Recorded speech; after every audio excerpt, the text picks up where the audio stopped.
Entonces, a continuación, para dar inicio a la exposición, quisiera presentar a los expositores que impartirán esta sesión del día de hoy. Tenemos a Rodolfo Holguín, que es licenciado en Psicología de la Universidad Adolfo Ibáñez, candidato a magíster en Psicología Clínica de la Universidad Adolfo Ibáñez, diplomado en Neuropsiquiatría y Neuropsicología del Adulto en la Universidad de Chile y Pontificia Universidad Católica de Chile.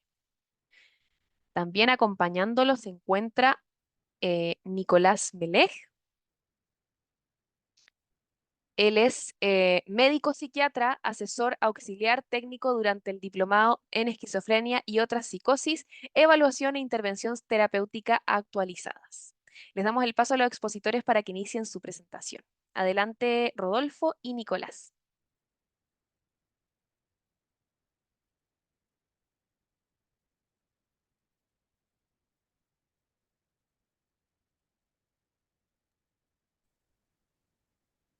Un segundito. ¿Se ve bien la pantalla o no? Sí, Chuta. se ve perfecto. Solo falta Pero ponerlo en está... pantalla completa. a eso me refería. Ahí sí.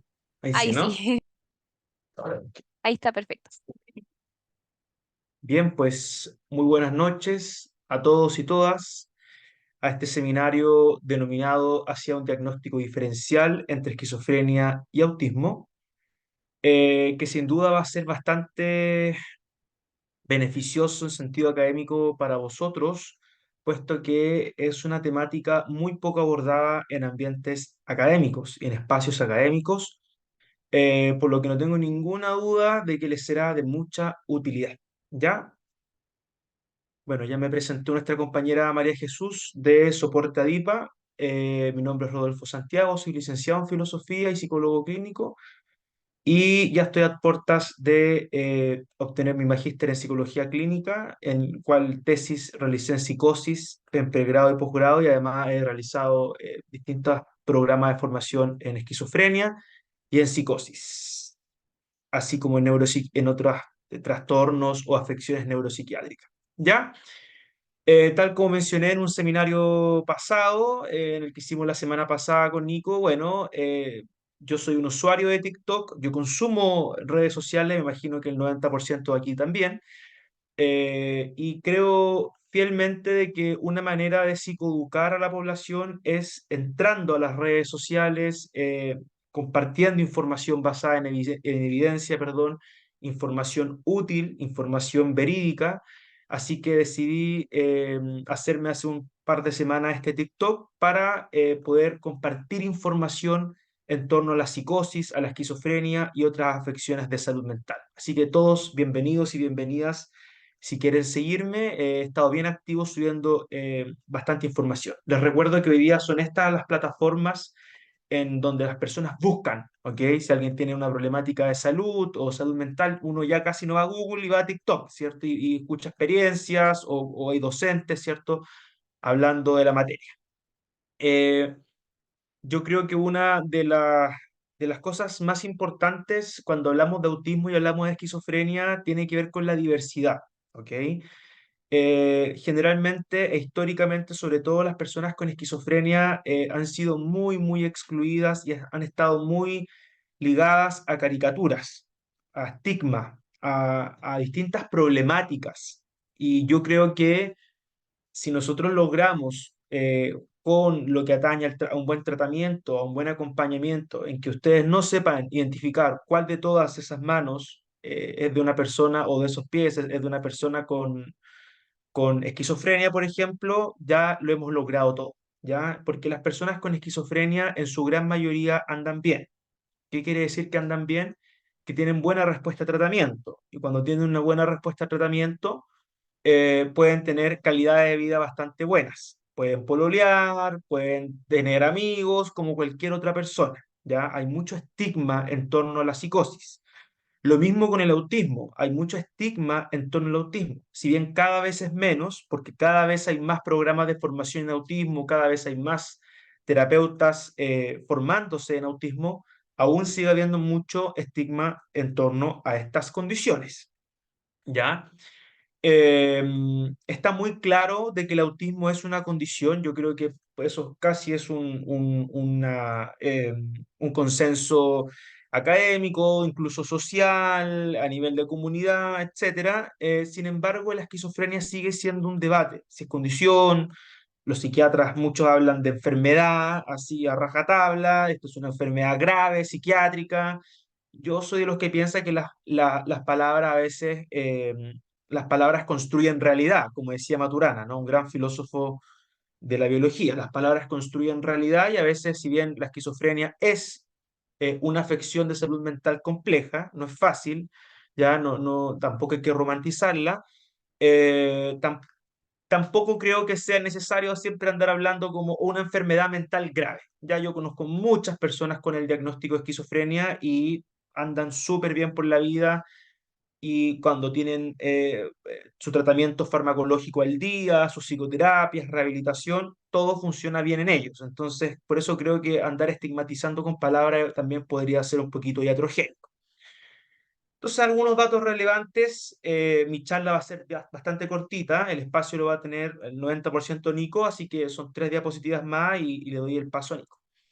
Algunos datos relevantes, estos son datos extraídos de papers, de mi experiencia personal, de distintas estadísticas, epidemiología, etcétera. ¿Ya? Muchos profesionales de la salud mental suelen tener confusión cuando se hacen diagnósticos diferenciales entre autismo y esquizofrenia. Eso es súper común. Muchas y muchos profesionales de la salud mental diagnostican de autismo a personas que tienen esquizofrenia y a veces de esquizofrenia a personas que tienen autismo, ¿ya? Afortunadamente, cada vez hay más profesionales de la salud mental que se están formando en autismo. Incluso ADIPA tiene hartos cursos de autismo. Las universidades, yo me atrevería a decir que la gran mayoría tiene cursos de formación de posgrado en autismo. Hay una mirada muy bonita respecto al autismo desde el paradigma de la neurodivergencia, que cada vez más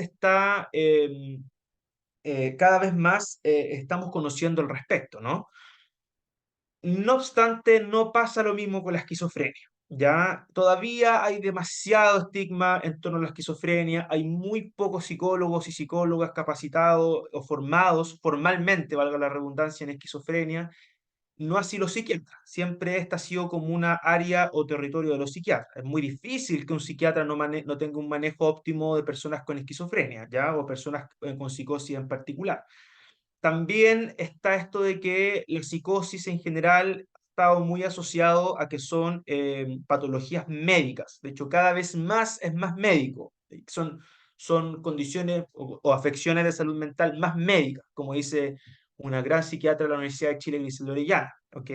Ella dice que cada vez más es más médica y se refiere en el sentido médico de eh, que la esquizofrenia a veces hay distintas especialidades médicas que ya están investigando, por ejemplo, en torno a esta condición de salud mental.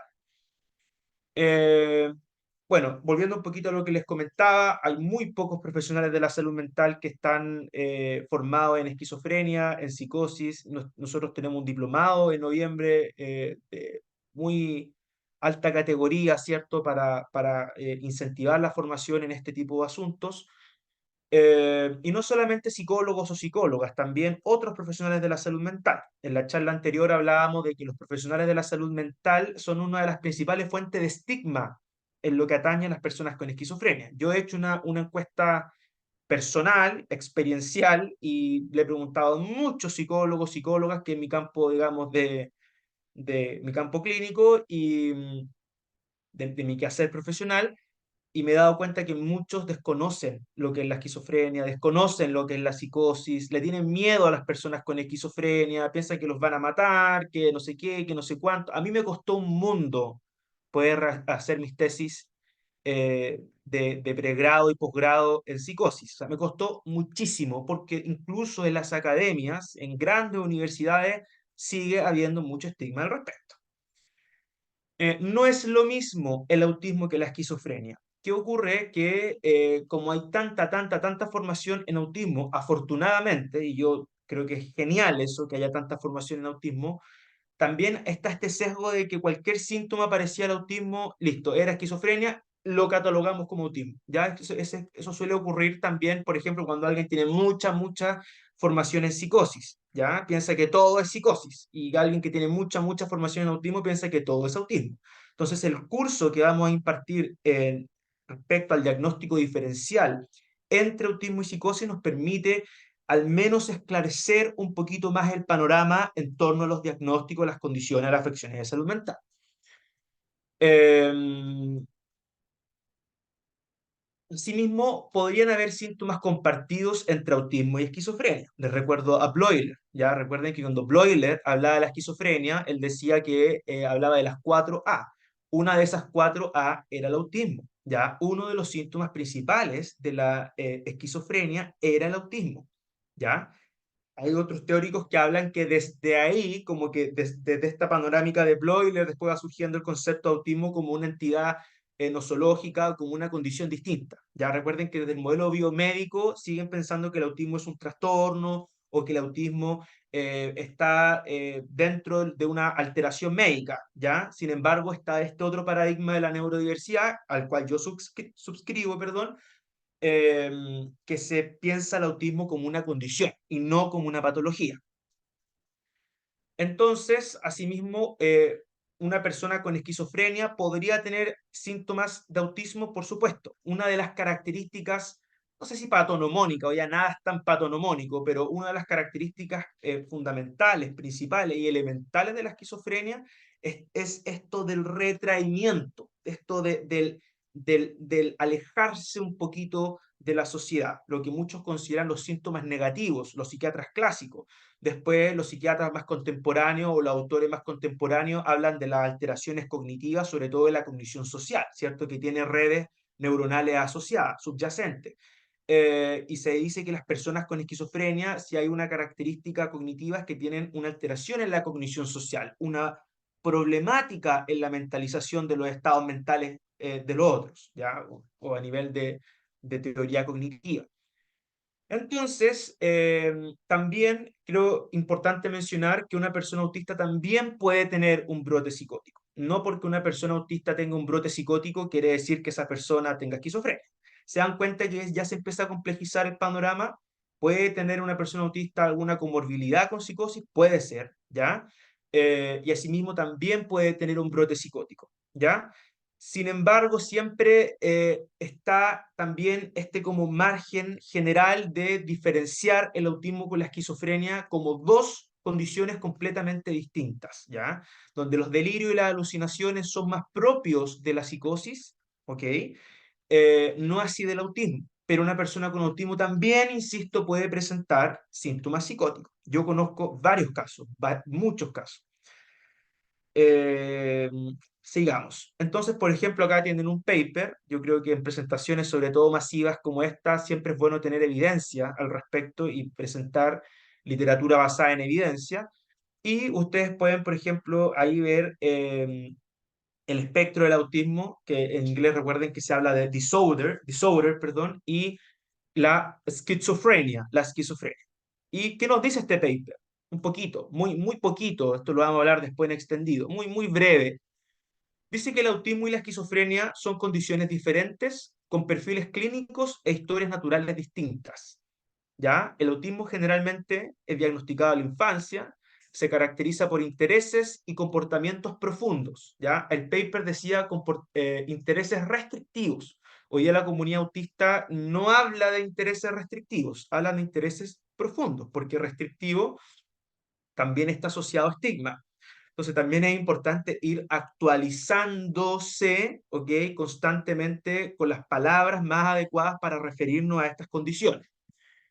Y una comunicación social diferente. También hay el paper hablaba de comunicación social más restrictiva o alterada. No, es diferente, porque la neurodivergencia enfatiza en la diferencia, ¿ya? En que pueden haber circuitos neuronales diferentes, ni mejores ni peores, diferentes. Llegamos de la A a la Z de distintas maneras. Punto. Y tiende a tener un curso estable. En cambio, la esquizofrenia normalmente se diagnostica en la adolescencia. Tampoco tanto en la adolescencia, ¿eh? Yo diría que entre los 20 años a los 30 años el diagnóstico de esquizofrenia más o menos se da en ese rango etario, ¿ya? Sin embargo, también hay esquizofrenia en la adolescencia y también hay otros tipos de psicosis en la adolescencia y no solo en la adolescencia, sino que también en la infancia, ¿ya? Escuché la otra vez una psiquiatra bien conocida que hablaba de que ella tenía un caso de psicosis de una niña de 9 años, por ejemplo. Son menos prominentes esos casos, son menos prominentes esos casos, pero existen. Nico les hablará mucho mejor de eso porque Nico es psiquiatra infanto-juvenil, incluso un psiquiatra pediátrico, como él se autodenomina. Entonces, la esquizofrenia generalmente se diagnostica entre los 20 años, en las mujeres suele ser un poquito más tardío el diagnóstico, 35 años, depende, todo depende. Ustedes saben que las estadísticas nos quedan cortas, los papers nos quedan cortos y a veces la experiencia clínica nos dice otras cosas. Eh, y como ya les mencioné, la esquizofrenia generalmente se caracteriza por alucinaciones, delirio y tiende a asociarse con un deterioro en la funcionalidad. Ya eso sí que es súper claro, como que siempre se ha hablado desde la psiquiatría clásica hasta la contemporánea de hoy en día. Y este último punto me parece súper interesante, incluso puede ser polémico y problemático, sin embargo, es lo que el paper menciona y no solo este paper, varios papers lo mencionan y revisiones sistemáticas, metaanálisis, que ustedes saben que suelen tener bastante peso académico, que nos dice, por ejemplo, que las personas autistas tienen de 3 a 6 veces más probabilidades de desarrollar, y ahí le puse develop, porque a veces ustedes saben que las traducciones del inglés al español a veces nos pueden llevar a falsas interpretaciones. Develop, desarrollar, convertir, ¿no? Esquizofrenia que sus contrapartes neurotípicas, y cada vez más las investigaciones han demostrado que la condición del espectro del autismo y la esquizofrenia convergen en varios niveles. También hay estudios, por ejemplo, de revistas importantes como, o base de datos como Nature o Molecular Psychiatry, que nos hablan de que hay genes asociados entre la esquizofrenia y el autismo. Entonces eh, no sería tan difícil que haya un solapamiento genético entre estas dos condiciones. A veces nosotros hacemos las distinciones tajantes a nivel clínico, a nivel nosológico, a nivel semiológico. Sin embargo, la genética tiene como a veces otro caminito, no tan claro como el que tenemos nosotros a nivel clínico o psicopatológico. Por ejemplo, acá tienen un paper del 2022 eh, y ahí tienen, por ejemplo, A Genetics First Approach to Understanding Autism and Schizophrenia Spectrum Disorder. Y fíjense que ahí habla de la delección 22q11, una delección 22q11. No todas las personas con esquizofrenia van a presentar la delección 22q11, sin embargo, este paper habla que podría tener una asociación entre el autismo, también habla del TAF, del trastorno afectivo bipolar, y que podrían haber algunas delecciones en común en ciertos casos, no en todos, respecto a la delección 22q11. Si ustedes investigan sobre la delección 22q11, se van a dar cuenta que está en distintas condiciones de salud mental, ¿ya? Asimismo, como le decía, que hay solapamiento genético, también hay estudios, por ejemplo, del trastorno obsesivo compulsivo y la esquizofrenia, que también a veces hay genes que se comparten. Volviendo un poquito al trastorno obsesivo compulsivo, hoy día muchos teóricos hablan de la esquizofrenia obsesiva compulsiva o del trastorno esquizo obsesivo, que involucra distintos distintas afecciones en torno al obsesivo compulsivo y la esquizofrenia, ¿ya? Como que también pueden darse en conjunto, ¿ok? A veces solemos pensar, por ejemplo, que el TOC, que tiene obsesiones, compulsiones, o puede tener solo obsesiones o solo compulsiones, y es ego distónico, y se piensa que la psicosis es como más egosintónica, como que son distintos, pero genéticamente también hemos visto que pueden haber solapamientos. A lo que quiero llegar con esto, compañeros y compañeras, es que no es tan fácil, ¿ya? No es tan fácil la psicopatología, no es tan fácil hacer diagnósticos diferenciales, no es tan fácil decir esto es una cosa y esto es otra cosa, esto es una condición súper clara y esto es otra condición, ¿ya? Yo conozco un caso clínico de alguien que tenía un diagnóstico de autismo desde muy chiquito que empezó a generar síntomas psicóticos después, y ahí están, allá tenía como 4 psiquiatras, neurólogos, psicólogos, y no sabían si era una esquizofrenia o era un autismo. Aún no lo tienen claro. Entonces, también abrir la posibilidad en que pueden haber muchas veces en que no tengamos claras los síntomas o no tengamos claros los diagnósticos, ¿ya? Entonces, ya les mencioné que vamos a tener un curso de psicosis, espectro del autismo, aproximación hacia un diagnóstico diferencial, donde voy a estar yo. La primera parte del curso les voy a hablar acerca de la esquizofrenia. Mi especialidad es esquizofrenia, no autismo. Por lo tanto, voy a hablar el 90% de la esquizofrenia. Después va a estar Nico, quien va a presentar a continuación. Él les va a hablar acerca del autismo. Ya Nico sí es especialista en autismo y también es especialista en psicosis, o al menos ahora se está especializando en psicosis. Después va a estar Emilia Vilata, que es la persona que está ahí, que ella es psicóloga experta, tiene un doctorado y un postdoctorado en temas de psicosis y también es especialista en autismo. Ella les va a hablar específicamente del diagnóstico diferencial, ¿ya? Entre estas dos condiciones. Y dejarle un poquito invitado que puedan revisar el programa de nuestro diplomado que empieza ya luego, ya falta poquito, digamos, un par de meses, que se denomina Diplomado de Esquizofrenia y otras psicosis, evaluación e intervenciones terapéuticas actualizadas, en el cual contamos con más de 30 docentes, ya entre ellos va a estar, por ejemplo, Michelle Hammer de Nueva York, otro, Michelle Hammer de Nueva York, que es una activista muy importante, muy reconocida en redes sociales por lo demás. Ahí vamos a estar entrevistándola una horita para saber cómo ella vive su activismo en la ciudad de Nueva York. Asimismo, otro teórico importante, otro académico importante, que es el director de uno de los centros psiquiátricos más importantes de Estados Unidos, que también vive en Nueva York, Franco, que es psicólogo de la UB, pero después se fue a hacer su doctorado y postdoctorado a Columbia University, y también va a estar él con nosotros hablándonos de las nuevas perspectivas en cómo se visualiza la psicosis en el otro lado, digamos, de América. ¿Ok?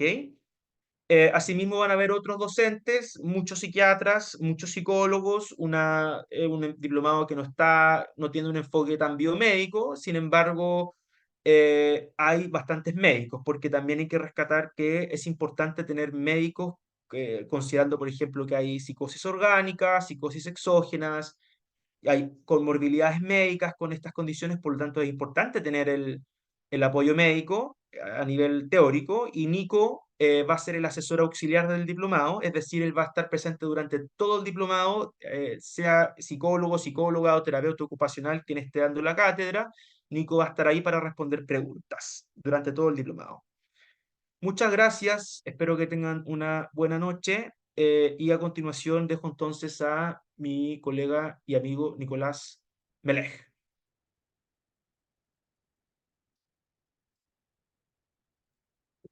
Muchas gracias, buenas noches a todos y a todas. Yo me llamo Nicolás, yo soy psiquiatra infantil, como ya hemos comentado.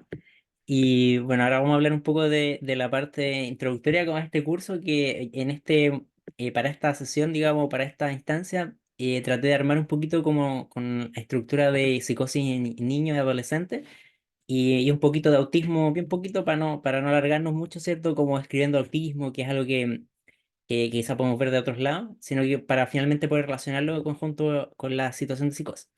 Ya, así que ahora voy a compartir pantalla para em, proyectar el material que prepara.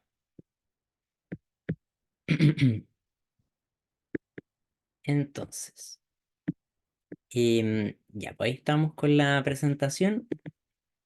Bueno, como este es un seminario, ¿cierto? Va a ser algo más bien cortito, o la idea es que sea más bien conciso, probablemente quede mucha duda porque este es un tema que es complejo. Esta es la estructura de lo que vamos a ver ahora más o menos. Ya, entonces vamos a partir hablando un poco de psicosis en infancia, infantil y adolescente, en realidad, como para poder tener un paralelo, tener una visión evolutiva de esta situación, ¿cierto? Estos cuadros clínicos que le llaman psicosis, que quizá en adultos tenemos como mucha claridad de lo que es, pero en niños o adolescentes a veces puede ser más complicado. Lo Nicolás, primero es que desde hace ¿te varios años podrá atrás, poner en pantalla completa la presentación? yo la veo pantalla completa, ustedes no, perdón. No, se ve como el PowerPoint. Ya. Y, ¿Y ahora? Sí, sigue igual. ¿Sí, igual? Ay, a ver, voy a compartir de nuevo. Deme un segundito.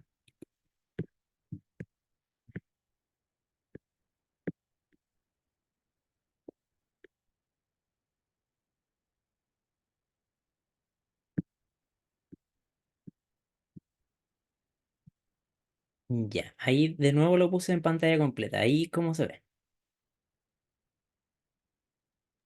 Se sigue viendo igual. Sí, igual. Ay, a ver, vamos a intentar otra cosa. Intenta ponerlo en pantalla completa antes y Ujú, después compartirlo como en pantalla completa ya. claro, ya grande ya. A ver, Claro. Ahí de repente toma mejor. voy a ver si me funciona ahora. Y Ahí ahora, sí, ahí sí. ahí está perfecto. Sí, muchas gracias, Nicolás. Ah, ya, Ahí en el súper. chat agradecen que hay algunos en el celular. Ahora sí. Ya, muy bien. Ahora yo no los veo, así que quedo solo con el audio. Ya, muy bien. Seguimos entonces. Y vamos acá. Ya, entonces desde algunos años atrás está el enfoque, bueno, varios años atrás en realidad, por lo menos la referencia que encontré aquí tenía que ver como el año 2000, 2007, por ahí, 2010, que ya plantean un fenotipo extendido de psicosis, que es un continuo, digamos, desde las situaciones más severas, que bajo este modelo de psicosis sería el paradigma digamos, clásico, el epítome de todas estas condiciones es la esquizofrenia, la condición de esquizofrenia, pero antes de eso en teoría habrían una serie de manifestaciones que serían atenuadas o que serían experiencias previas o experiencias subumbrales bajo este concepto de esquizofrenia. Entonces, en un lado estaría la mayoría de la población general que pueden experimentar fenómenos, entre comillas, psicóticos, leves, ocasionales, relacionados con el contexto cultural, en fin. Y en el otro extremo, las personas con trastornos ya formalmente reconocidos desde la salud mental, como el modelo clásico que es esquizofrenia.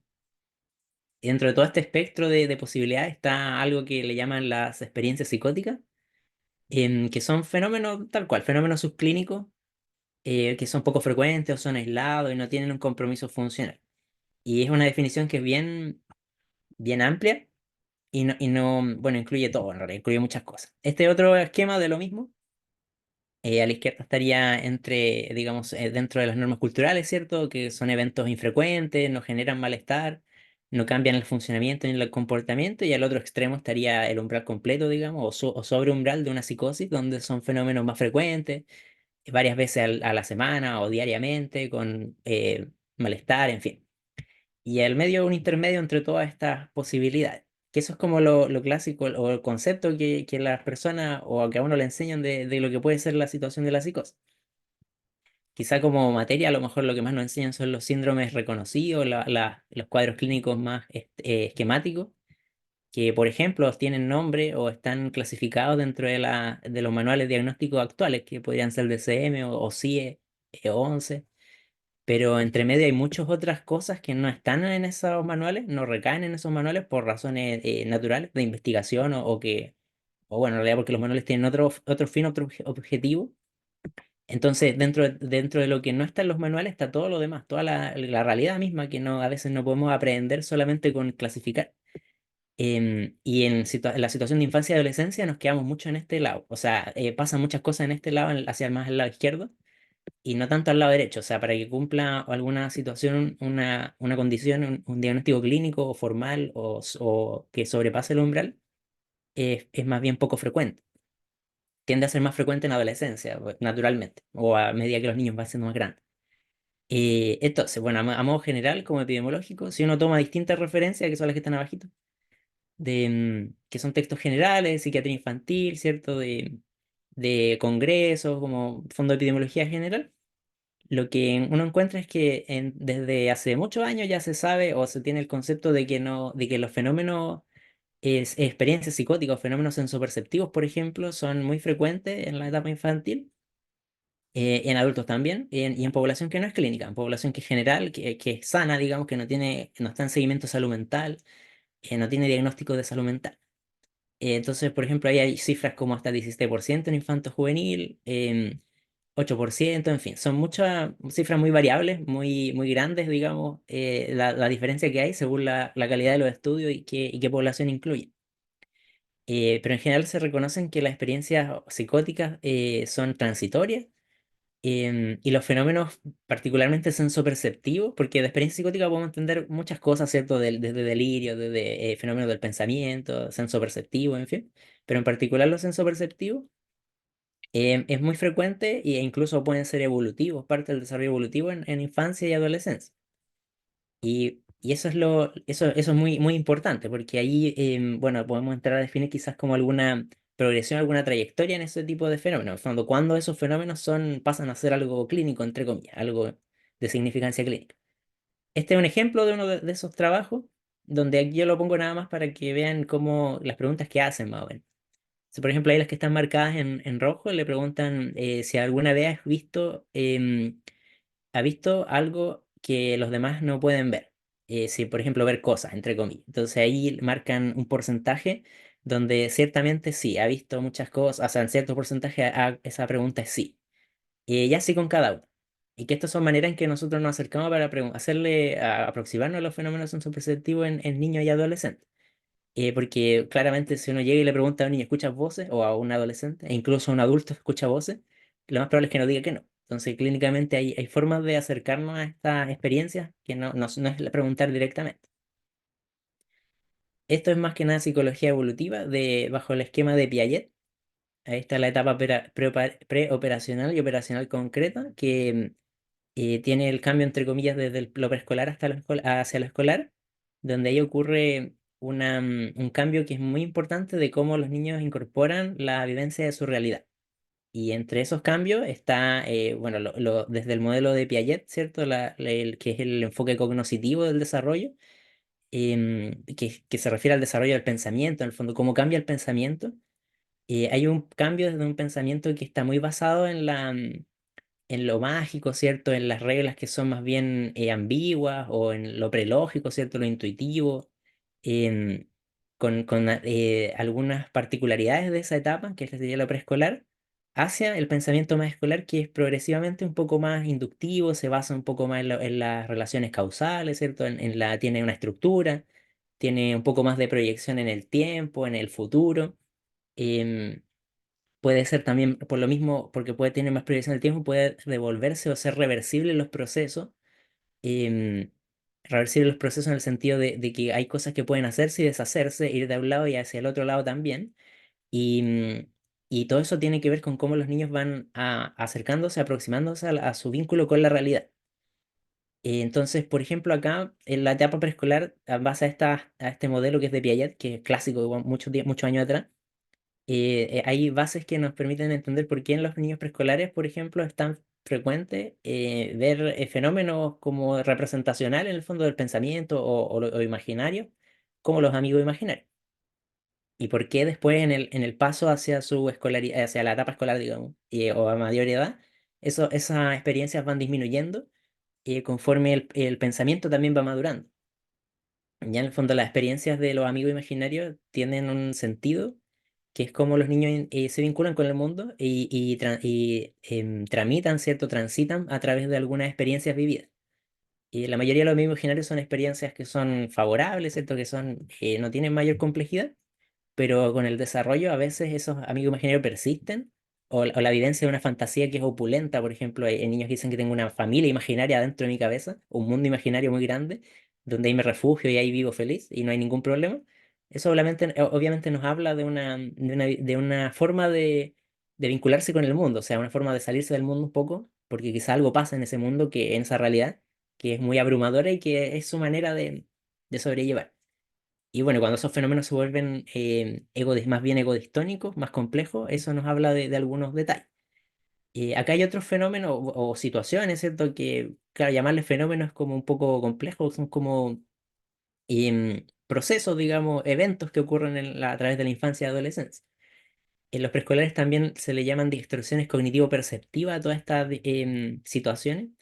Por ejemplo, también si uno mira, uno un poco hace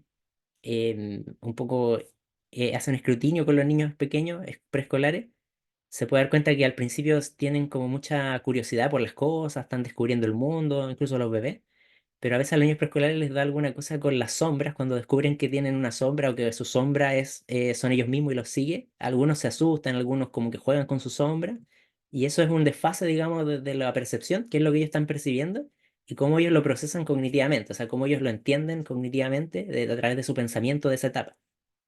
Y eso habla de desfases o probables desequilibrios entre la aprehensión cognitiva de la realidad versus la afectividad que experimenta. Entonces, por eso a veces a algunos les puede dar miedo. Así también otras experiencias como los terrores nocturnos, que también son clásicos de esta etapa, o otros fenómenos que ocurren durante el sueño, como las famosas alucinaciones hipnagógicas e hipnopómpicas. Y por cierto que también el juego imaginario son formas de representar en la mente. Representar en la mente una realidad de la manera en que yo quiero, en que el niño o la niña quiere y está jugando. Y es una forma de tramitar y procesar también las emociones, la afectividad. Siguiendo con los escolares, esta evolución del pensamiento lleva a que esta interacción entre lo perceptivo y lo cognitivo se conforme al cambio del pensamiento que vimos recién según Piaget, por ejemplo. Hay otros autores que también lo abordan, pero Piaget da hartas bases. Hay mayor integración entre lo cognitivo y lo perceptivo, y por eso en teoría irían bajando algunas de estos eventos. Pero en escolares pudieran aparecer o encontrarse soliloquios, que es el hecho de hablar solo. En el juego, por ejemplo, los niños cuando juegan hacen como que los juguetes hablan, o le dan voces a sus juguetes, o incluso como que hacen como que juegan con alguien más, como que están hablando de alguien más jugando ellos solos. Que eso también es un fenómeno evolutivo normal, básicamente, de esa etapa. Y, y claro, si uno ve a un niño escolar pequeño, 6 7 años, como que no hace puede no hacer tanto ruido verlo, pero si uno lo ve en un niño que es más grande, 15 años, que tiene juguetes y juega de esa manera, quizá la naturalidad es que eso llame la atención. Él está hablando solo, habla con alguien, o que hable solo en su pieza, ¿cierto? Quizá a esa edad ya no hay juguetes, no hay figuras de juguetes, sino que lo que hay es un cuaderno, son dibujos, o es una guitarra, está tocando música y habla solo como que estuviera alguien más enfrente. em, Eso pudiera llamar más la atención, ¿cierto? Y la omnipotencia que es propia de la etapa escolar, en el fondo, en base a su pensamiento que también es un poquito más centrado, entre comillas, ¿cierto? Centrado en sí mismo, que le lleva a pensar que, claro, no tienen, lo que hacen no puede tener consecuencias o tentar alguna situación, que eso aumenta, por cierto, en la adolescencia, que es lo natural de observar, y en la adolescencia también se agregan otros fenómenos, otras situaciones, eventos como la audiencia imaginaria, que es el hecho de pensar de que yo paso por un lugar adolescente y todos me miran y todos están pendientes de mí. Que eso, si lo vemos, le ponemos una raya para la suma, eso es muy paranoide, porque todos se centran en mí. Sí, y claro, sí, ¿qué es lo que tengo yo? Y eso es base al egocentrismo, que ellos consideran que son muy importantes donde sea que vaya. Y también la fábula personal, que es una manera de darle una narrativa a su realidad y a su conducta, donde cualquier cosa que uno les proponga como de riesgo, o que no hagas eso porque te puede pasar algo, para ellos su narrativa es que no, a mí eso nunca me va a pasar. Tú tienes que usar preservativo, no te metas con personas que puedan ser peligrosas, no consumas drogas, no, eso nunca me va a pasar, y no pescas, no. Que eso es natural de la adolescencia, es evolutivo, y pues, si uno los hace como un análisis profundo, son fenómenos o eventos representacionales y sensoperceptivos. Entonces, cuando estos eventos pudieran transformarse en una situación de riesgo, ahí hay algunos elementos que han sido visualizados por algunos autores. Por ejemplo, si son muy frecuentes, muy intensos, persisten a través del ciclo vital, lo que vimos recién, un soliloquio en un niño adolescente de 15 años, 18 años. Los amigos imaginarios también en adolescentes grandes, en fin. El compromiso funcional, en fin, todos los otros elementos que dan cuenta de que algo más está pasando, donde el fenómeno, donde estas situaciones, estos eventos finalmente quedan como anexos a otra cosa más. Por ejemplo, un trastorno del ánimo, un compromiso del ánimo. Em, y por eso es importante preguntar si, no sé, pues, uno ve en la consulta o en la atención niños que consultan derivados, en fin, y uno les pregunta de casualidad, ¿tú has tenido amigo imaginario? ¿Actualmente tienes uno? Sí, sí tengo uno. Y uno ve la ficha y ¿qué edad tiene? Tiene 15 años. Y a eso le llama la atención. Y no es necesariamente patológico, ni es indicativo de psicosis ni nada, pero sí es llamativo porque es una manera en que evolutivamente uno no espera que eso esté presente a esa edad. Pero eso bajo el concepto neurotípico. Porque como vamos a ver después, en las neurodiversidades, neurodivergencias, eso es más frecuente. Esto es otro modelo que también agrupa algunos factores de riesgo. En el fondo, puede tener base genética del desarrollo, adversidades psicosociales. Eso también natural, si hay una vivencia de trauma temprano o vincular, o lo que ahora también podemos llamar como trauma complejo, eso altera todas las vías, todas las trayectorias del desarrollo. Este otro esquema que muestra lo mismo también, bases genéticas, bases perinatales también, adversidades de la infancia y qué sé yo, experiencias vivenciales como el bullying también. Son todos eventos que determinan de alguna manera o están asociados a alguna de estas manifestaciones, la persistencia de estas manifestaciones o al cambio en su valencia, una valencia que se puede tornar negativa eventualmente. Y eso no es solo para las vivencias que son como de la esfera representacional, sensoperceptiva, sino que para todos, para el ánimo, para la ansiedad, em, para las vivencias de trauma, en fin. Es como, son cosas que trascienden solo al esquema que estamos viendo ahora, que es como entre comillas de psicosis. Estas trascienden a toda la salud mental y a toda la vivencia de la persona. Ahora, habiendo dicho eso, que es como una generalidad, ¿cierto? Vamos a entrar en un concepto muy, muy particular que está descrito en este texto. Bueno, esta es una serie de textos que está en la séptima edición en español, en francés llegan como van como en la onceava, parece, son más actualizados. No están todas traducidas, pero esta es la última traducida, o por lo menos la que yo puedo encontrar, conseguir, la que se vende por acá en Chile, por ejemplo, que es de hace harto años atrás, de 2007, de que son autores europeos donde analizan la psicopatología del niño bajo esa línea, bajo esa tradición. Y bajo esa tradición hay todo un enfoque que es de base psicodinámica también, que habla de una cosa que se llama núcleo estructural psicótico, que es propio de la psicología, o sea, del desarrollo, digamos, de la psiquiatría, de la salud mental infantil europea, y sobre todo de una línea francesa también. Como definición, la que está mencionada ahí, el núcleo estructural psicótico son mecanismos, ahí ya estamos muy de lo psicodinámico, mecanismos de defensa, ¿cierto?, que llevan a conducta em, mentalizados o actuadas cuya asociación se observan en este tipo de pacientes que tienen fenómenos psicóticos, básicamente. En ausencia de una patología orgánica que lo explique.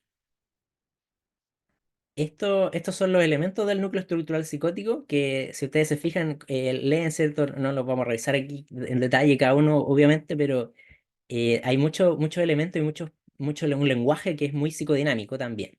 Esto de las angustias primarias, de aniquilación, la ruptura con la realidad, la prevalencia de los procesos primarios sobre los secundarios, que en base hablan de unas dificultades en la transición del criterio de realidad, ¿cierto?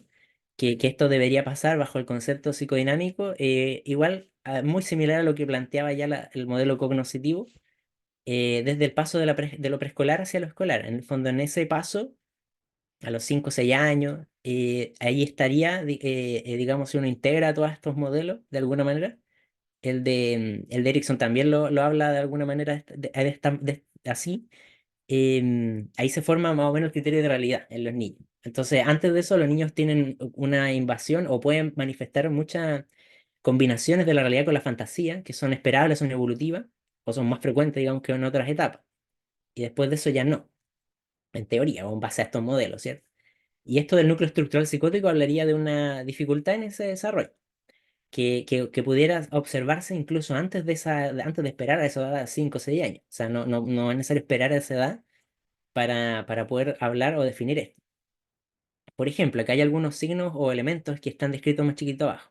Si nos centramos en la parte azul que dice la no distinción entre el yo y no yo, o de los límites con los demás, aparecen cosas que nos suenan a otras condiciones que ahora tienen otros nombres. Por ejemplo, sin sonrisa frente al rostro humano. O sea, ahí pierde lo que sería em, lo que ahora llamamos como de parte del desarrollo psicomotor la sonrisa social, que en teoría se desarrolla entre los 2 y 3 meses, ¿cierto? En los bebés es neurotípico, en fin, que se evalúa en las pautas en los bebés. Y que si también nos vamos a lo psicodinámico más teorías ontogenéticas, es el primer organizador de Spitz también, que es la sonrisa social. La ansiedad entre extraños, que es el segundo organizador de Spitz también bajo este enfoque que es mucho más antiguo. Y, en fin, una serie de otros signos o elementos que integran distintas teorías y distintos modelos. Sobre este núcleo aparecen estos mecanismos de defensa, ¿cierto? Que bajo el mismo modelo psicodinámico estarían clasificados como arcaicos o como de una etapa que es más previa, ¿cierto? De etapa bebé, etapa lactante, digamos, 3 meses, 6 meses, que hablarían de una posición esquizoparanoide según todo el modelo que describe Melanie Klein en su modelo de, de desarrollo, porque es un desarrollo, una teoría ontogenética del desarrollo, de cómo los bebés desarrollan su pensamiento en base al modelo psicodinámico. Y ahí aparecen estos mecanismos de defensa que son propios de esa etapa, son evolutivos de esa etapa y que después deberían modificarse o cambiar. Pero en este núcleo estructural psicótico esos procesos de alguna manera permanecen o prevalecen a través de más edades. ¿Y eso por qué? Por, bueno, distintas adversidades que son los factores de riesgo que ya revisan. Que estos autores, esta autora en verdad también los integra, pero lo, los menciona los menciona de otra manera. Como es una base psicodinámica, le da mucho peso a otras cosas, en el fondo, al vínculo con la realidad. Y sobre todo también al vínculo con sus figuras adultas, cuidadoras primarias.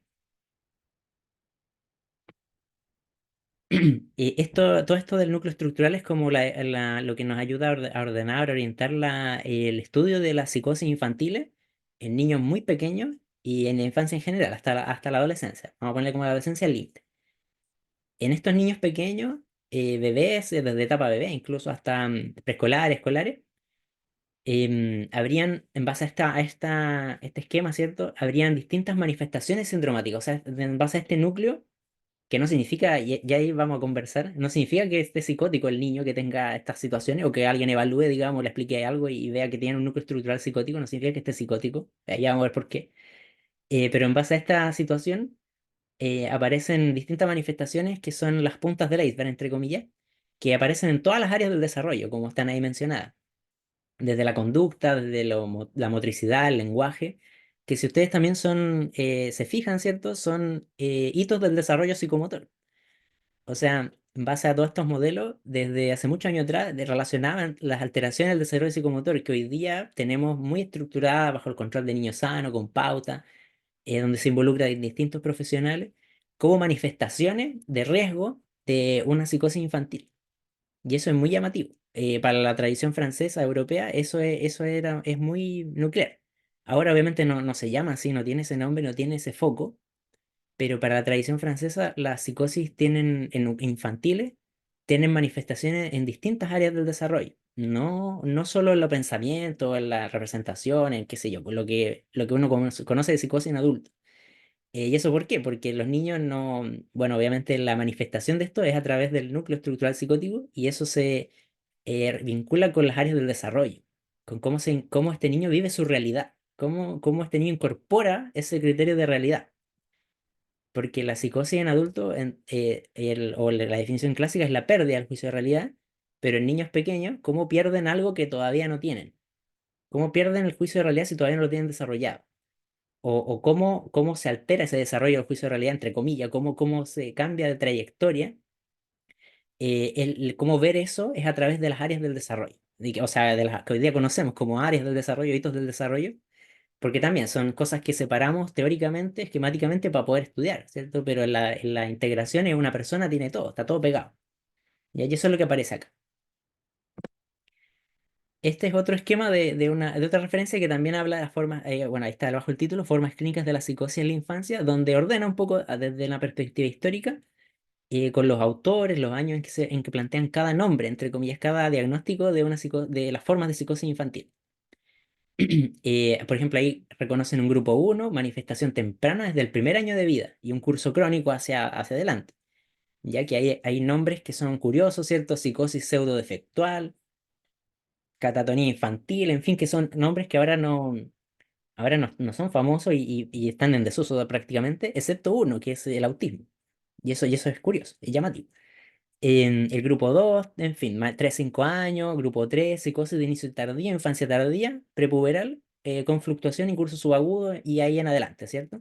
Y el grupo 4 al final de la adolescencia, que eso es mucho más parecido al esquema de adultos, básicamente, donde aplica todo el paradigma de adultos, de delirio, de alucinaciones, de desorganización del pensamiento, de la conducta, en fin, síntomas negativos, todo eso. Estos son nombres, nomás yo se los muestro porque esta revisión incorpora a todos esos autores para que ustedes vean que esto tiene años, o sea, muchos años de estudio o de abordaje y están un poquito separados. Están un poquito separados todas están diferenciados, digamos, cada cosa. Cada una de estas es un cuadro clínico distinto para los autores que lo describen. Y esto sería como las manifestaciones, el clúster sindromático de la psicosis en adolescentes y adultos, adolescentes más grandes y adultos, que ahí están lo que mencionamos recién, en el fondo todo lo negativo, cognitivo, ¿cierto? Lo del fenómeno del pensamiento, en fin. Que ver esto, o sea, cómo ver esto, esto aparece ya desde, probablemente aparezca muy así de esta manera, desde una etapa más de adolescente, peripuberal adolescente, como mencionan aquí, sería como más de acá, o incluso más de acá, grupo 3 4 pero en grupo uno y 2 que son niños más pequeños, no aparece así, no es necesariamente así. La adolescencia, entonces, siguiendo la parte, como el desarrollo de la adolescencia, esto también en base a este texto, los autores, habrían tres temas más relevantes de los estados psicóticos propios de la adolescencia, que se centrarían en el cuerpo, en la identidad, o en el desequilibrio porque pueden combinarse, en este desequilibrio de inversión narcisista objetal. Esto también tiene un enfoque claramente de psicodinámico, pero que tiene que ver con lo que pasa en la adolescencia, porque de hecho los modelos teóricos de adolescencia, que también es otro mundo, que acá por razones obvias no nos queda, no, nos va- no podemos ahondar, ¿cierto? Escapa al objetivo de ahora. Es un mundo que está muy nutrido de la base psicodinámica. En el fondo hay un duelo por el cuerpo infantil, hay un duelo por los padres infantiles, según una autora que se llama Arminda Verasturi, y también hay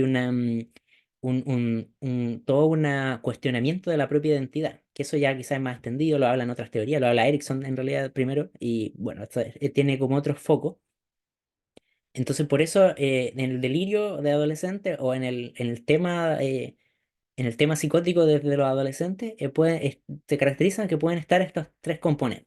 Eso es lo que hablan estos autores. Entonces hablan como más de un núcleo. No hablan tanto de los sintomáticos, sino que de un núcleo.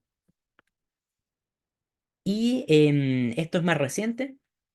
Este es el enfoque de los estados mentales de alto riesgo. En español es EMAR y en inglés es CH CHARM, es CHARM porque es Clinical High at Risk. Y que es un enfoque más moderno. Y que este enfoque aplica también desde adolescentes, desde los 14 15 años en adelante. Y en algunos lugares bueno, lo aplican, digamos, como un poquito antes, 12 o 13 años, pero en general es un enfoque que es de adolescente hablar de estados mentales de alto riesgo. Y obviamente igual incorpora la infancia y todo lo demás, pero es como que esto aplica para adolescentes.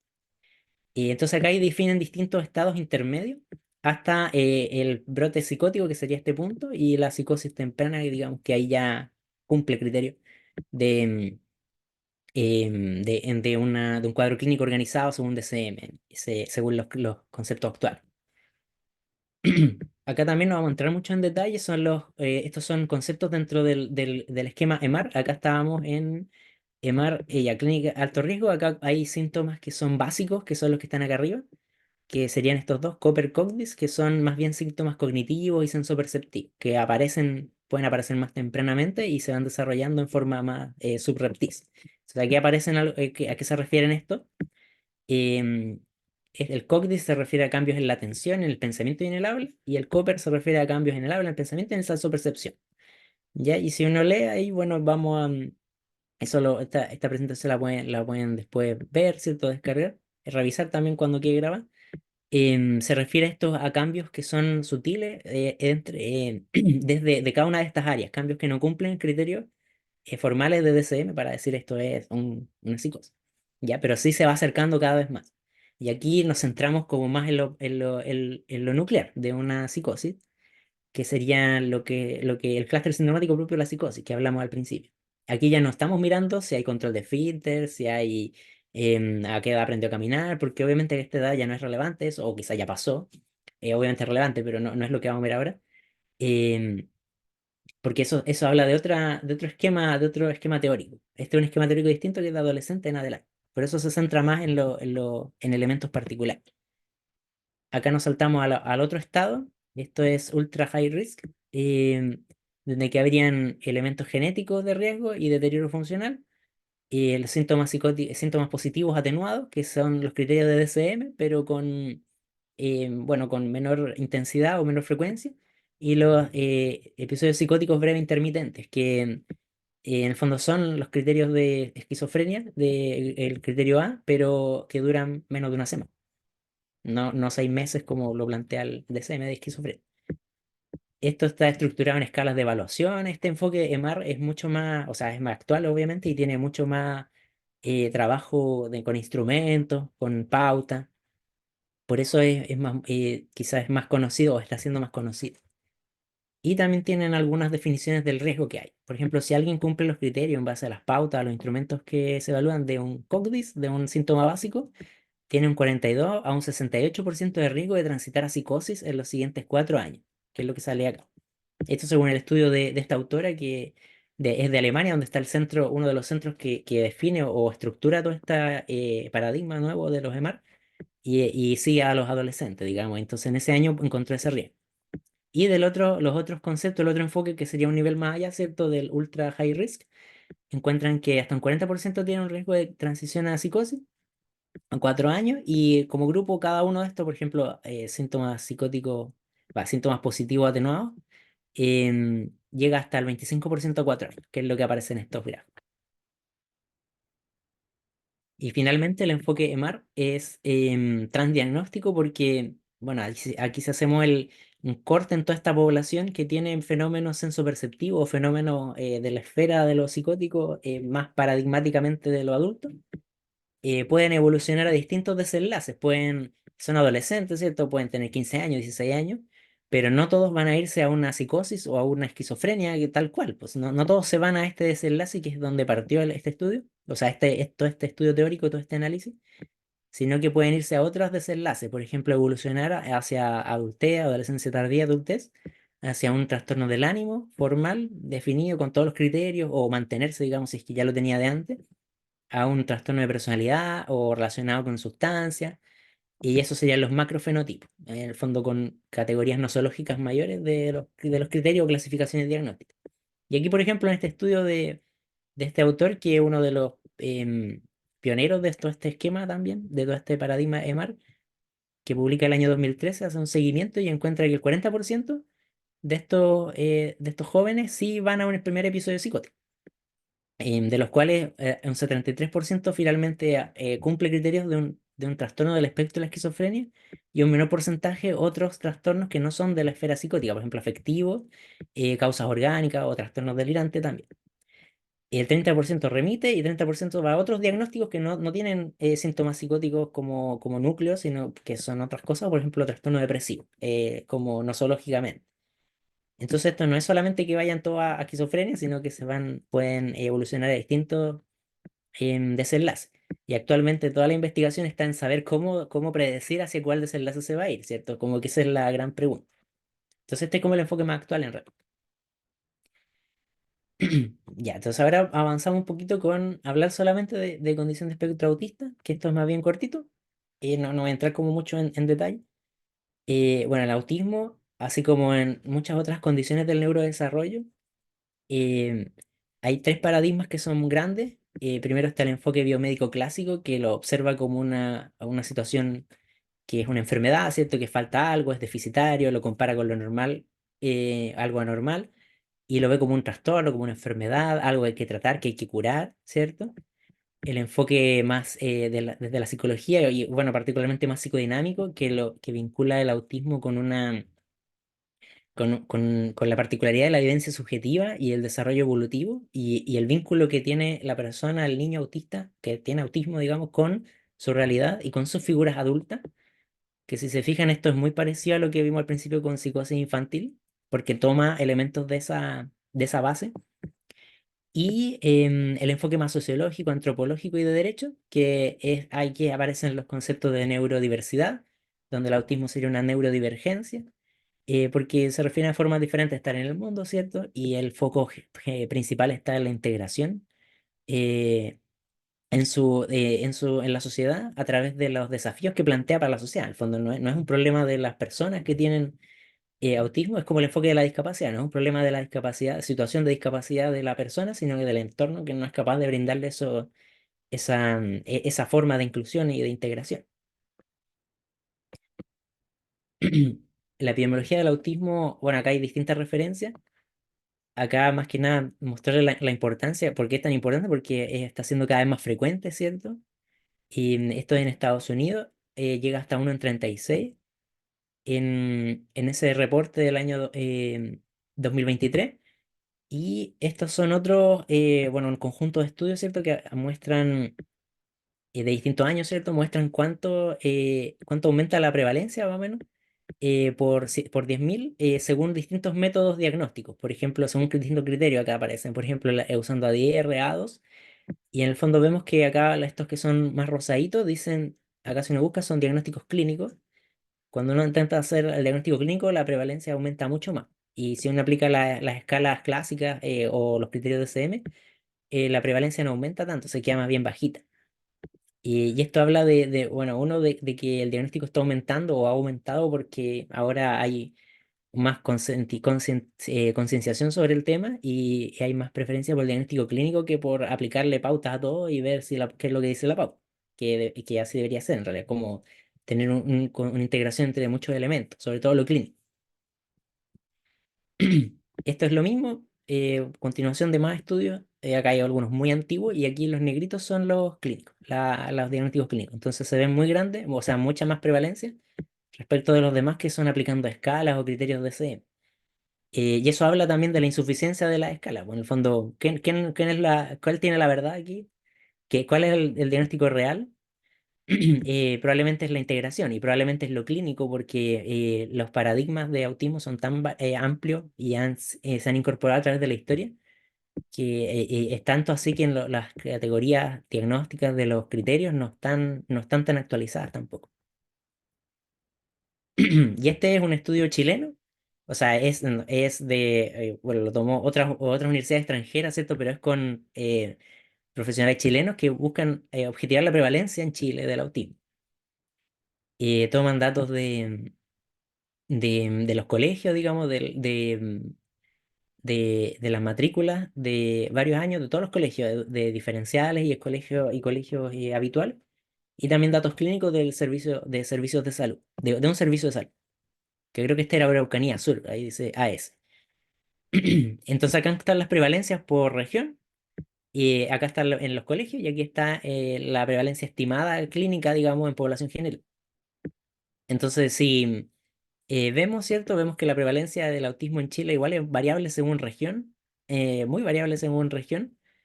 Ñuble acá sale que tiene 2,13 y, no sé, en Aconcagua 1,28. Entonces son prevalencias que difieren según el territorio y según la región.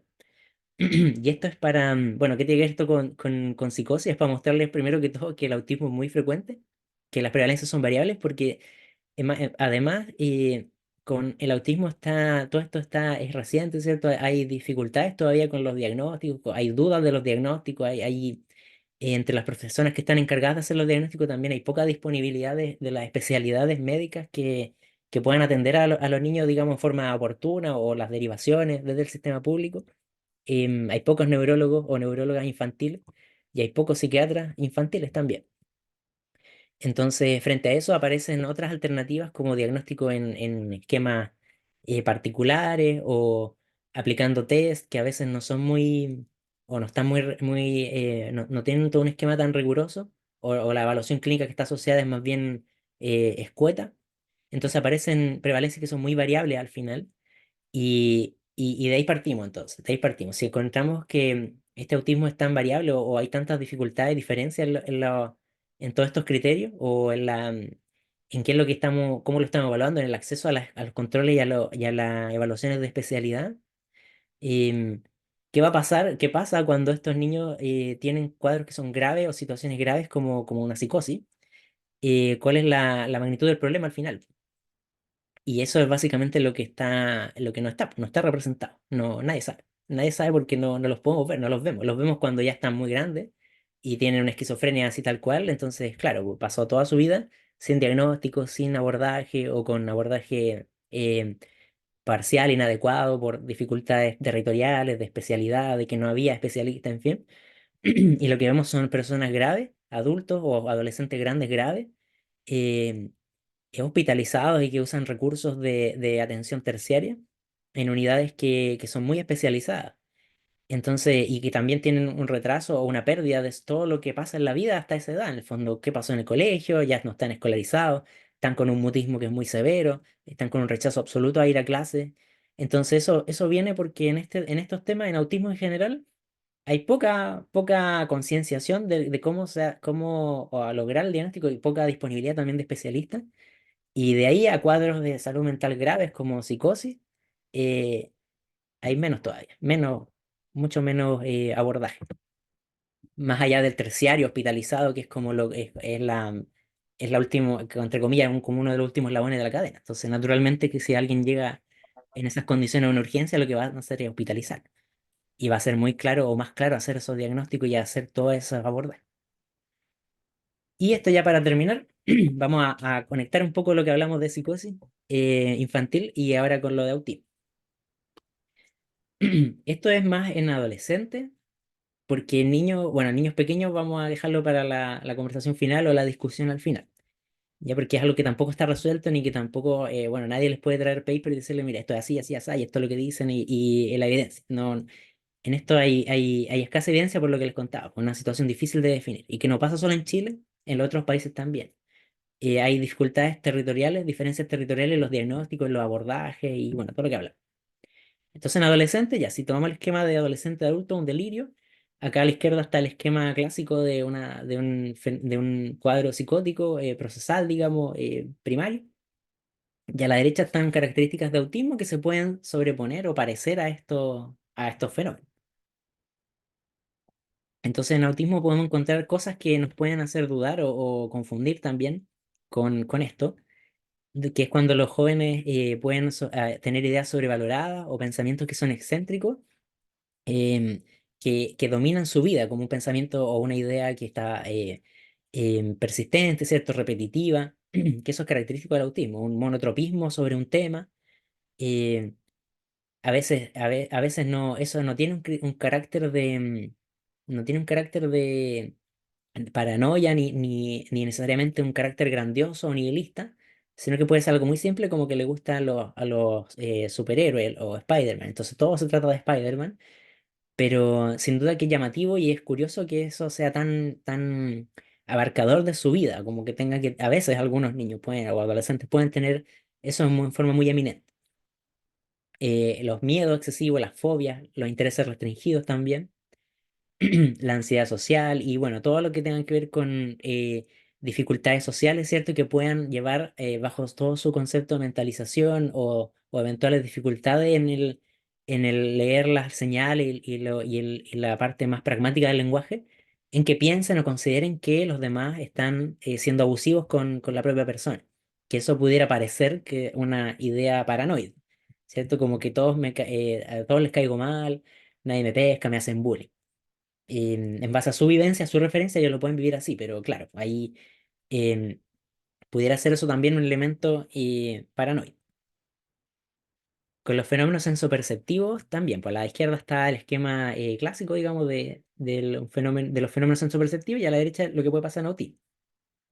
En el fondo, el solo hecho de que exista una hiper o hiposensibilidad sensorial y lo que está ahora estructurado como un trastorno de integración sensorial bajo todo este paradigma más moderno también y que genera pautas terapéuticas, pautas de abordaje, es en sí mismo un factor que precipita el hecho de que hayan fenómenos sensoperceptivos. O sea, cualquier estímulo que es percibido con más allá con un rango, digamos, de señal más alto o más bajo, puede generar fenómenos sensoperceptivos. Entonces, naturalmente que puede hacer que aparezcan cosas extrañas en en algunos niños y adolescentes. Cosas extrañas como la sensación de voces, la sensación de que su pensamiento se hace sonoro, su pensamiento se hace intenso y les dice o les comanda a veces algunas cosas, o incluso la sensación de que su pensamiento se disocia de de la experiencia propia de yo, como que soy alguien más, mi parte buena, mi parte mala, y ese tipo de cosas. Y también el interés en experiencias sensoriales externas, como las luces, o los cuadros, o algunos colores, y que eso es característico también de los niños pequeños. Y bueno, hay toda una serie de comportamientos.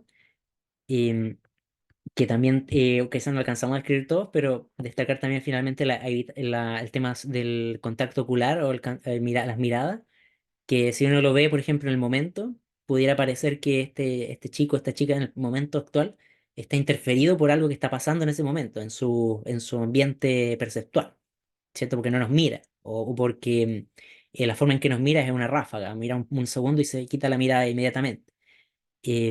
O puede quedarse fijo mirando el lugar, un niño quizá con una situación no verbal y queda fijo, inmóvil, sin movimiento por un rato. Eso, si lo vemos en un adulto, es parte, digamos, de una conducta que es desorganizada y que claramente que llama la atención. Eso es como característico de algo que pudiera tener que ver con un síndrome que es catatónico. Y aquí otros elementos como el habla desorganizada o el discurso desorganizado, que en autismo también, pues en el fondo hay frases que pueden ser repetitivas, hay ecolalia, hay todo un rango, toda una dimensionalidad de las manifestaciones del lenguaje del autismo que por lo mismo eh, pueden hacer perder, pueden hacer a nosotros perder la esencia de si esto es psicótico o es orientador de algo psicótico o no, porque hace que sea complejo de separar, de distinguir. Muchas veces estos fenómenos de la ecolalia o de la frase repetitiva o algunas estereotipias verbales son fenómenos que también quedan a modo defectual en personas con esquizofrenia de hartos años de evolución. Por ejemplo, hay personas que tienen, no sé, hay adultos mayores o adultos en edad media cuya esquizofrenia ha sido de una evolución tórpida que tienen justamente ecolalia o automatismo también motores, una presentación que por eso hace que se confunda. Pero obviamente si uno, o no sé, si nosotros tratamos y nos formamos de una perspectiva evolutiva, podríamos entender que tiene una base que pudiera ser diferente en realidad, poder hacer la diferencia. Y aquí está el comportamiento desorganizado, que es lo que ya hablábamos también, comportamiento estimulatorio, ¿cierto? Em, la dificultad de comunicación no verbal, los movimientos repetitivos, en fin, que son parte de, o sea, si uno los ve, un adulto pudieran ser parte de una serie catatónica, ¿cierto? Incluso muchos niños autistas que son ya adolescentes, o para uno en el momento de evaluarlo, si vienen por otra cosa, no sé, el ánimo bajo, es muy difícil saber si hay catatonía asociada, porque la catatonía no es solo de lo psicótico, puede estar en muchas otras condiciones de salud mental, sobre todo del ánimo. Es difícil como de distinguir, en verdad. Es difícil distinguir si ese movimiento que está, por ejemplo, una catatonía hacia la hipomotricidad, hacia la motricidad más baja, está, eso es por una catatonía, es por el efecto del ánimo o es por la base que tiene de autismo también. Y ya para terminar, un trabajo de una revisión sistemática que también intenta hacer un poco la distinción, cómo poder separar, orientarnos en algunas diferencias. Por ejemplo, en todo lo que tiene que ver con el autismo, lo que debería destacar son las dificultades para entender las reglas de la interacción social, más allá del hecho de interpretar o generar un discurso, una historia, una narrativa, un delirio, digamos, más organizado sobre las intenciones de los demás, como que pudieran hacerme daño. Muchas veces los jóvenes autistas o pueden referir más como una dificultad para una necesidad de tener este libro de reglas para poder entender a los demás, o una necesidad de saber o de saber qué quiere decir la otra persona, qué expresión poner facial, em, más allá de decir que las otras personas me quieren hacer daño porque yo tengo la verdad, ¿cierto? Que eso ya es un poco más bizarro, ¿cierto? Una experiencia un poco más bizarra de lo habitual. Bizarro en el sentido de que es llamativo, de que no es una experiencia que uno esperaría escuchar en la mayoría de las personas en ese contexto. Y aquí también más elementos, diferencia entre autismo y esquizofrenia en particular, aquí ya lo orientan más a esquizofrenia, ¿cierto? Y sobre delirio, alucinaciones y síntomas negativos, que es el esquema de una psicosis de adulto, ¿cierto? Que eso también se lo dejo ahí para que ustedes lo puedan revisar más adelante. Y del examen, cómo orientarnos nosotros en nuestra práctica diaria, tener conceptos, ¿cierto? Clásicos del examen mental, cómo hacer preguntas, cómo explorar algunas cosas. Es muy importante explorar lo que está aquí arribita, el mundo imaginario de los jóvenes, niños, jóvenes, adolescentes. En los jóvenes autistas es más frecuente que persistan eventos que son propios de la infancia más temprana, digamos, como los amigos imaginarios, el mundo imaginario. Y eso en cierto sentido no debería alarmarnos, pero más allá de alarmarnos o asustarnos, hay que seguirlo, hay que acompañar eso y ver los factores de riesgo que ya revisamos. Si eso es muy intenso, si eso tiene una valencia negativa, si eso se asocia a otras situaciones. Por ejemplo, yo he tenido casos que me dicen, no, que siempre he tenido un amigo imaginario, pero ahora este amigo me dice que me corte, que me mate. Entonces eso obviamente ya escapa a lo posiblemente evolutivo. Un adolescente de 12 años diga eso, es como más, escapa a lo evolutivo. Y, y esto de los amigos imaginarios que persisten, o el mundo de fantasía que persiste más allá de la etapa preescolar o escolar temprana, es propio, es particular de las neurodesarrollo que son divergentes. Y por eso es el concepto de núcleo estructural psicótico. Eso habla de que hay algo ahí que, de una manera de integrar esa realidad que es diferente, que es diversa, es una trayectoria diversa. Hay clústeres clínicos que son propios de adultos, los criterios de primer orden de Snyder, los síndromes de influencia, los síndromes de falsa identificación, que pudieran aparecer estos en adolescentes también. Estos son característicos de adultos, el de falsa identificación, y orientan a una causa orgánica como tumores, neoplasias, síndromes paraneoplásicos. Pero en adolescentes a veces pueden aparecer como al inicio del cuadro. Y el diagnóstico diferencial básicamente es toda la psiquiatría, es toda la salud mental e incluso enfermedades biomédicas, sobre todo las que están aquí arriba, sustancias y condiciones biomédicas. Fiebre alta en niños pequeños les hace ver cosas, les hace tener fenómenos alucinatorios, tal cual, son alucinaciones, no son perceptivos en general, no son representaciones, son alucinaciones en fiebre, porque hay una alteración desde el punto de vista más neurobiológico por la temperatura. Hay un delirium que es pediátrico también, que les hace asustarse a los niños que están post-operados o en contexto hospitalizado. Y eso es tal cual, eso sí es una forma de experiencia psicótica, pero claro, nadie le va a dar antipsicótico a un niño que está con fiebre alta porque dice que tiene miedo que lo persiguen sus juguetes, a un niño de 6 años, porque sabemos que eso es fiebre y claro, el manejo es tratar la fiebre, tratar la causa de esa fiebre. En neurología igual, hay migrañas que tienen fenómenos de aura, tipo aura, y migrañas que tienen fenómenos tipo mareo también. La misma epilepsia, que está activa, una crisis epiléptica parcial, genera fenómenos que son sensoriales, que también ahí son alucinatorios. Hay toda también una descripción de psicosis en epilepsia. Hay lesiones en el sistema nervioso, también tumor, infecciones, en fin. Todo eso lo biomédico es lo primero que en realidad hay que descartar también. Sustancia biomédico es lo primero que hay que ir a descartar en cualquier caso de situación de psicosis o sospecha en niños y adolescentes. Y de ahí viene todo lo demás. Lo del neurodesarrollo lo puse ahí porque ahí están todo esto del núcleo psicótico. Hay otros conceptos más del núcleo psicótico aparte que no los quise poner porque esos son más, bueno, son más complejos de definir, y requieren hacer toda la línea de autores. O sea, saber qué autores lo puso primero, de dónde viene, qué deriva y así. Que son las disarmonías evolutivas, disarmonías psicóticas, que también son de línea francesa. Y el más moderno es el trastorno generalizado del desarrollo múltiple y complejo, que eso es como un niño con autismo, con discapacidad intelectual y con conductas límites de la infancia y de la adolescencia. O sea, como un niño con discapacidad intelectual autista que se corta, que combina cosas. Estas son como definiciones que combinan cuadros clínicos, combinan varias cosas. ¿Ya? Y eso también es importante y eso lo vemos, pero en el fondo el neurodesarrollo es, cuando el neurodesarrollo está divergente, es probable que aparezcan fenómenos del mundo imaginario. Lo psicótico propiamente tal, lo del ánimo, por cierto que también, el TOC, el estrés y trauma que desarma toda la psiquiatría, aparece toda la psiquiatría en trauma también, y estrés. En los TCA también pueden haber fenómenos sensoperceptivos, sobre todo en la percepción del propio cuerpo, fenómenos hipocondriacos. En los desarrollos de personalidad también, como ya seguramente muchos saben, y en las personalidades esquizotípicas del clúster A, que tienden a tener un pensamiento, una funcionalidad más relacionada con cambios o percepciones en la realidad que son diferentes del resto de la población o como culturalmente en la que viven, que tiene una base ambiental, psicosocial, pero que en su etapa como de personalidad no desencadena, no brota en una psicosis.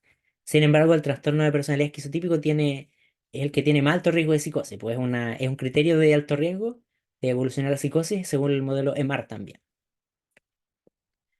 Y eso sería lo que yo les quería comentar. Muchas gracias. Ahora pasamos a la parte de como discusión, ¿cierto? O preguntas si tienen también. Imagino que tienen muchas preguntas. pero la idea es ahora ir conversando un poco más de toda esta situación. Muchas Bueno, yo gracias, creo que este enfoque, no, Nicolás. no sé si es muy... Ah, perdón, léelo. Sí, adelante, adelante. Ah, gracias.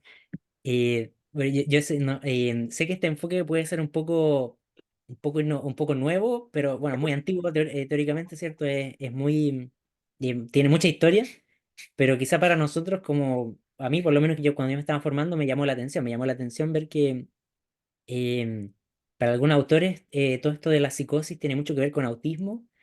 em, y claro, y ahora no es así, pues ahora el lenguaje nos hace distinguir, nos dice el autismo no es una psicosis, y también si uno lo plantea así, o si nosotros tratamos de abordarlo de esta manera, como que va a haber un rechazo, mucha más dificultad para integrar a las distintas profesiones, a las distintas entidades, los familiares también de personas con autismo, las mismas personas con autismo pueden sentirse también muy estigmatizadas al nosotros como forzar ese llamado. Entonces, por eso es un paradigma también. Es un paradigma adicional, además de los que ya revisamos, el fondo del biomédico, que da un trastorno, psicodinámico, que es una situación del vínculo, la evidencia con la realidad, sociológico, que es una neurodivergencia, también está este otro paradigma que es una psicosis de la infancia, bajo el núcleo estructural, no una psicosis como vemos en adultos. Entonces, son como las diferencias. Bueno, y también quedaría conversar en las diferencias entre una psicosis infantil y una en adulto, la diferencia también entre un núcleo psicótico y un síndrome psicótico, ¿cierto?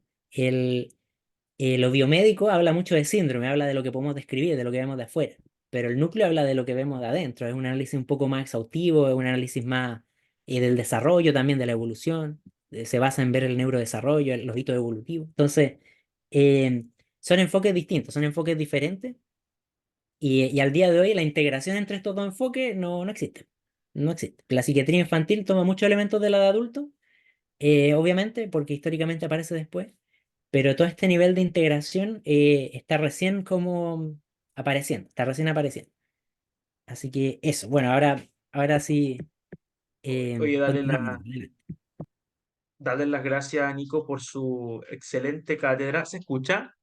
¿Sí? ¿Dedito para arriba? Ya, Sí, te súper. escuchamos. Por su excelente cátedra, por su tiempo, por su buena disposición, por su claridad conceptual, por su epistemología, conocimiento, por todo. Así que gracias, Nico, te pasaste. Fue bueno, una excelente cátedra, insisto.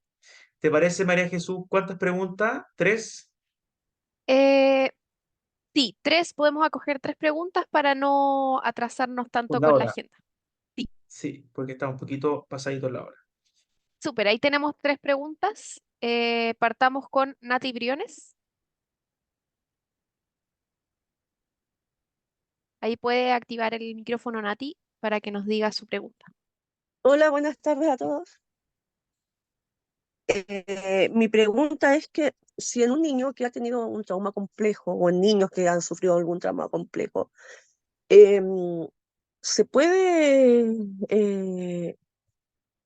em, ay, se me fue la palabra, pero los síntomas que tienen pueden ser parecidos a una esquizofrenia y tratarlos de forma diferente. O sea, no haber hecho bien el diagnóstico o quiere ser de que cuando tienen un trauma complejo aparecen demasiadas cosas que pueden llevar a eso. No sé si se entendió, me enredé un poquito. Yo creo que quizá podríamos precisar un poco a qué manifestaciones de trauma complejo, porque al final todo esto de diagnóstico, de poner nombre a algo, son categorías grandes, son etiquetas que cada quien entiende básicamente cosas diferentes, los mismos paradigmas entienden cosas diferentes.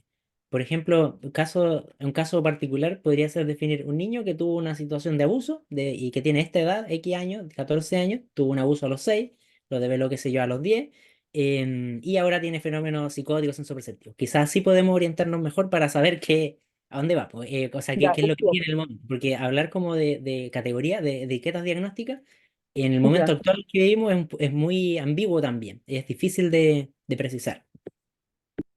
ya. Un niño que tuvo un abuso sexual a los 12 lo develó a los 13 y al mismo tiempo develó que tuvo abusos físicos de ciertas personas. Aparte que ha tenido bullying en el colegio y en este momento tiene 16 años y ha tenido alucinaciones, ha visto cosas, ha conversado como con seres malignos, ha escrito con sangre en la pared, etcétera, etcétera. Nosotros por ética profesional, estimada Nati, no podemos hacer diagnóstico a distancia, ni siquiera aproximaciones, porque no corresponde.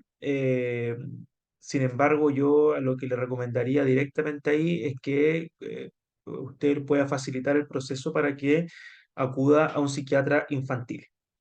¿O cuántos años tiene, perdón, la persona? 16 dijo que tenía actualmente. 16.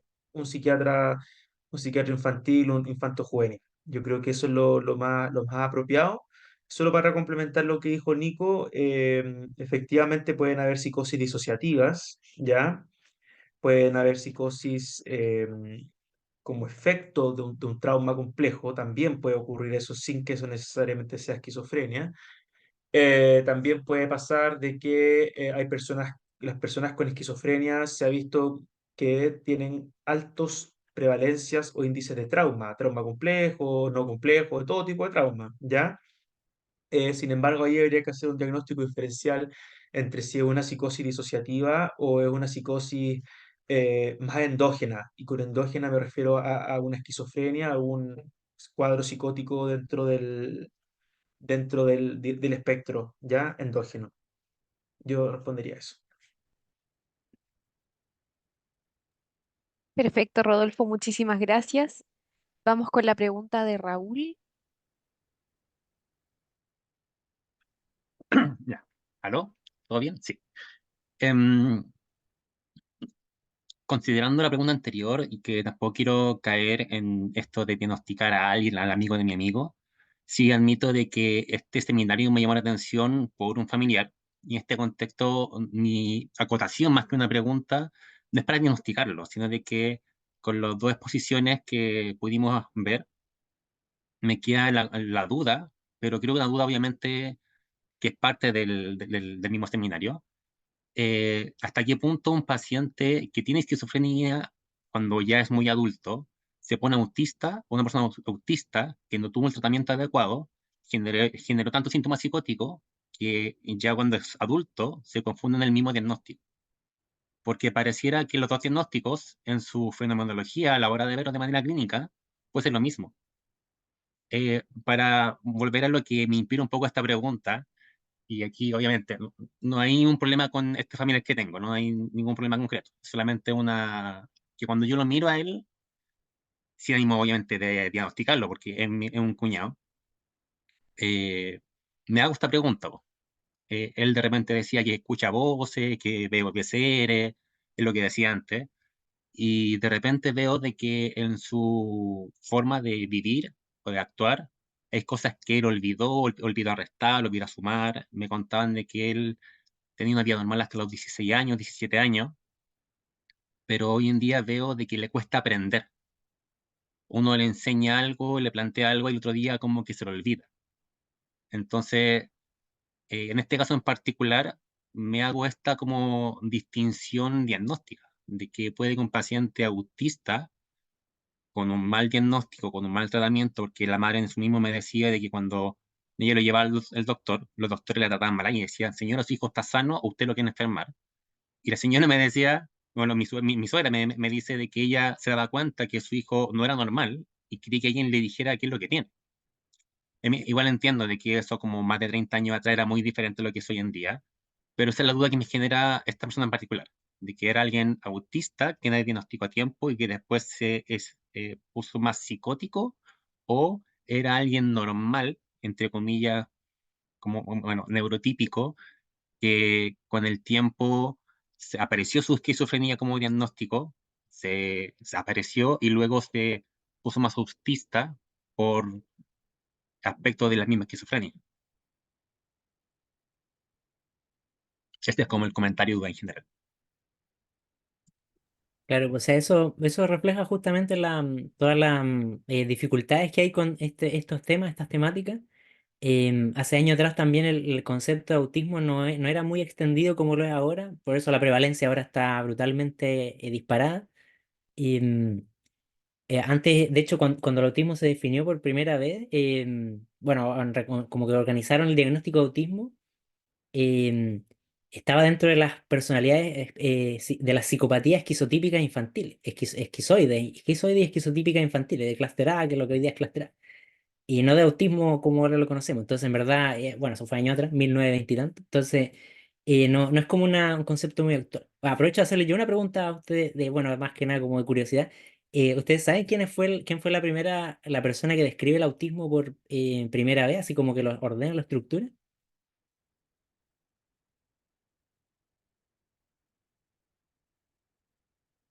Que no fue Leo Kanner. No fue Leo Kanner ni Asperger. Hubo alguien antes de ellos,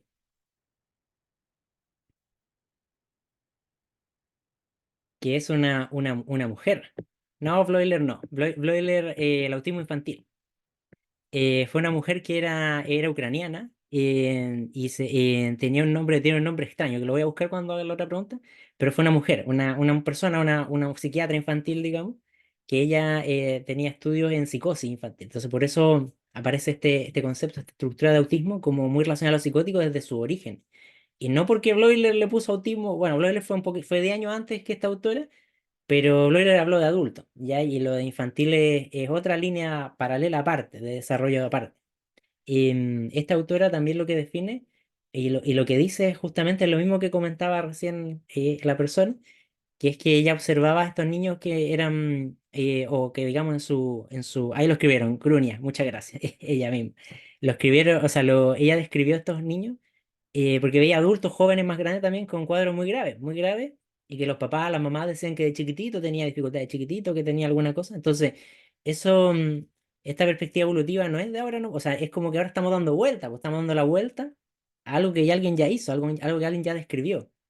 Y eso es porque las clasificaciones modernas nos han desarmado esta integración. Nos han maleducado en ordenar los diagnósticos como por clasificaciones, por lo que vemos externamente, como un checklist, que es lo que ha hecho el DCM, el CIE. Y bueno, que es natural que lo hagan, porque su objetivo es poder calzar los diagnósticos con el seguro de salud, ¿cierto? Entonces, no es para estudiar salud mental, psiquiatría. Pero, pero ahora son famosas, entonces nos desarman un poco ese nivel de integración.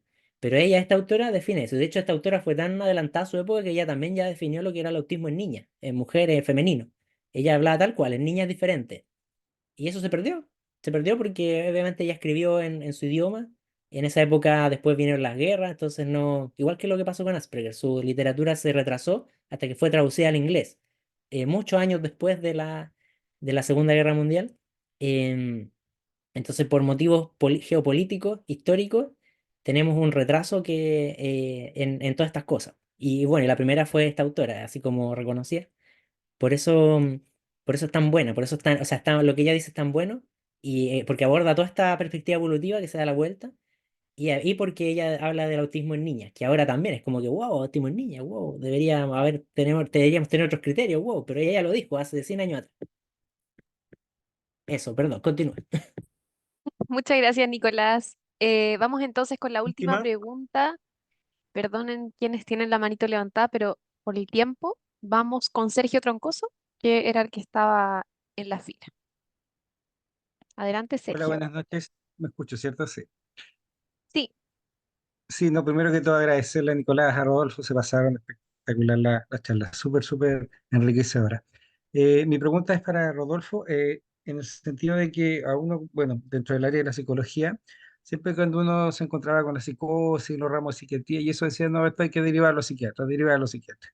Y era como el estándar y uno ya tenía más o menos los síntomas, pero al final queda con la duda, chuta, ya, ¿y qué hacemos dentro del área de la psicología? Porque uno conoce el trabajo de la psiquiatría o la neurología, el terapeuta ocupacional, pero dentro de lo que tú manejas, Rodolfo, ¿qué rol actual tiene la psicología, la psicoterapia en particular? Y qué evidencia hay de que algún tipo de tratamiento pueda ser efectivo y eficiente desde nuestra área psicológica? Esa es mi pregunta, gracias. Qué buena pregunta, ¿eh? Para cerrar el seminario. Una excelente pregunta, muy, muy buena. Es una pregunta compleja, o sea, a ver, ordenémonos un poquito. Yo como psicólogo clínico Si yo recibo una persona que tiene esquizofrenia, o sea, que yo tiendo a pensar de que tiene psicosis o de que cumple ciertos criterios diagnósticos para esquizofrenia, lo primero que hago es derivarlo a un psiquiatra o a una psiquiatra, dependiendo de si es infantil o adulto. En mi caso, yo el 90% de mi clínica es con adultos, entonces yo trabajo con adultos. Eh, lo primero que hago es eso y espero que el psiquiatra haga una evaluación lo más completa posible para descartar causas médicas de esa psicosis. Porque nosotros los psicólogos no somos médicos ni médicas, ¿ya? Y la psicosis, hay muchas enfermedades estrictamente médicas, como las que mencionó Nicolás, tumores cerebrales, infecciones, neurosífilis, fiebre, epilepsia, accidentes vasculares, y te podría nombrar 100 más de distintas enfermedades autoinmunes, lupus, encefalitis autoinmune y un quiste en el cerebro, o sea, millones de enfermedades médicas que pueden producir psicosis. Muchas, muchísimas, muchísimas. Eh, entonces, yo esperaría que al derivar a esa persona a un médico, en este caso psiquiatra, el psiquiatra haga una evaluación completa con resonancia magnética, derivación a neuropsicólogo, evaluación neurocognitiva, porque sabemos también que las personas con esquizofrenia tienen bastantes alteraciones cognitivas, sobre todo en atención, memoria y funciones ejecutivas, entre otras. Y esperaría que, insisto, descartara causas médicas, no solamente causas estrictamente orgánicas, sino que también exógenas. O sea, si la persona es un cocainómano o una cocainómana o tiene un consumo problemático de cocaína, así suena mejor, o un consumo problemático de marihuana, o un consumo problemático de anfetamina o de ketamina o de éxtasis o de de muchas sustancias, también pueden producir psicosis. Por ejemplo, la psicosis inducida por ketamina es muy parecida a la esquizofrenia. La psicosis inducida por anfetamina, por distintas sustancias podrían ser muy parecidas a la esquizofrenia. Ya la psicosis inducida por cocaína, claro, es un poquito una psicosis no tan parecida a la esquizofrenia porque no se ven síntomas negativos, generalmente son más productivos. Sin embargo, también es psicosis. Ya la de la marihuana también podrían presentarse de repente algunos síntomas negativos, ahí habría que discutirlo. A lo que quiero llegar, cuento corto, raya para la suma, es que la psicosis es súper complejo que una persona llegue a la consulta y yo diga, este cumple los criterios del DSM-5, del CIE-10 o el CIE-11, es esquizofrenia. Podrían ser muchas causas que estén gatillando o desencadenando el cuadro. Una vez que el psiquiatra me deriva al paciente de vuelta para empezar psicoterapia, en caso de que se demuestre que podría ser lo más cercano a una esquizofrenia, hay distintos tipos de psicoterapia, ¿ya? La que tiene evidencia, número uno, como siempre, es la terapia cognitivo-conductual. Hay una terapia cognitivo-conductual de segunda y tercera generación para psicosis. Ya ustedes saben, el clásico libro de Aaron Beck, que yo lo encuentro extraordinario, es impresionantemente bien, digamos, el desarrollo de ese libro, lo que nos indica qué hacer paso a paso psicoterapéuticamente, desde analizar las distorsiones cognitivas subyacentes a los delirios, los sesgos cognitivos, pensamiento, bueno, todo el lenguaje las palabras más cognitivas, porque desde la teoría cognitivo-conductual se ve la conducta, lo cognitivo, lo afectivo, etc.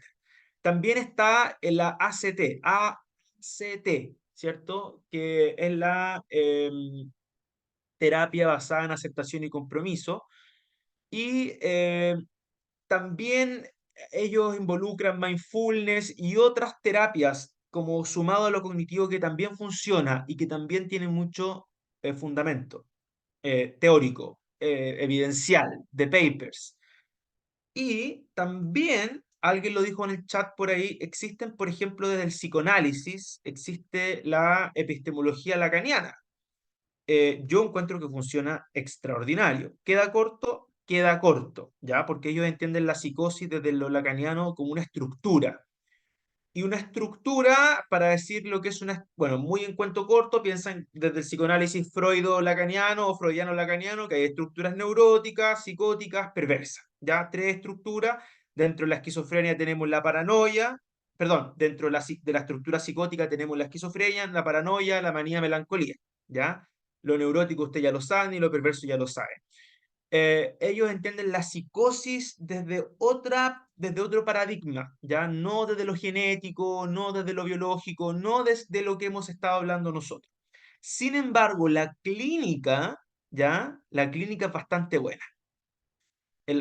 Yo creo que ellos en lo clínico, los lacanianos son extraordinarios, porque al final la única premisa importante que tienen ellos, en el sentido de que estoy como caricaturizando, pero hay muchas cosas importantes, es estabilizar al paciente, alejar al paciente de lo que lo desestabiliza y alentar todas las posibles estabilizaciones. El analista lacaniano está preocupado siempre en evitar que el paciente se descompense, alejarlo de lo que podría descompensarlo. Por eso los lacanianos, por ejemplo, no utilizan la asociación libre, que sí utilizan en pacientes con estructuras más neuróticas.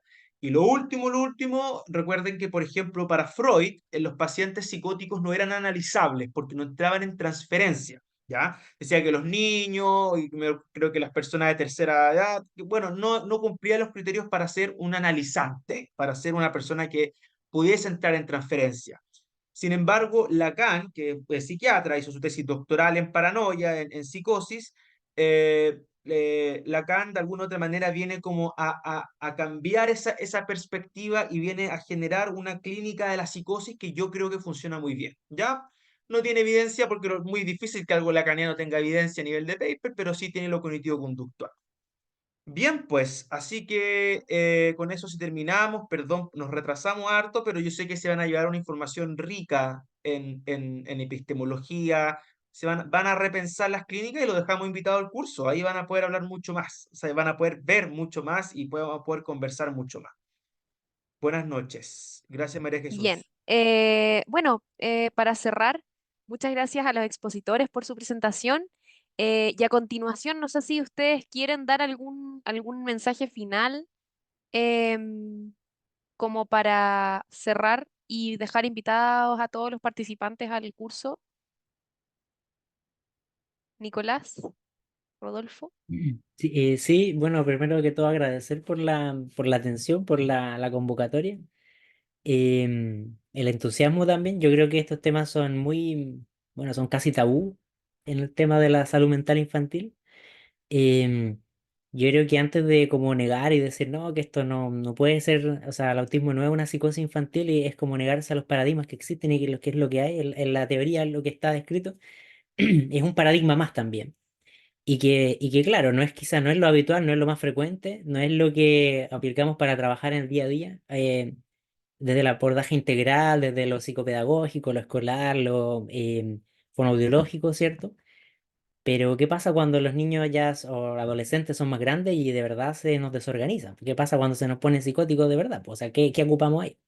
Ahí sí sirve este enfoque, bueno, entre comillas, ahí sirve tener esta noción, tener estas ideas, porque nos hace entender un enfoque que también es preventivo. O sea, ¿cómo evitar que llegue a un desenlace de esta magnitud, como una psicosis, que obviamente es ominoso para cualquier persona, una desorganización de su estructura mental de ese nivel? Justamente con la intervención temprana. O sea, lo clásico, todos estos enfoques, todos estos modelos em, de disarmonía evolutiva, de niños con discapacidad intelectual, con déficit atencional, que repiten cursos, que no aprenden a leer y escribir, todo eso están a la base de un núcleo que es divergente en realidad, es neurodivergente. No sabría si psicótico o no, eso hay que analizarlo caso a caso, pero el abordaje de eso es pedagógico, es escolar.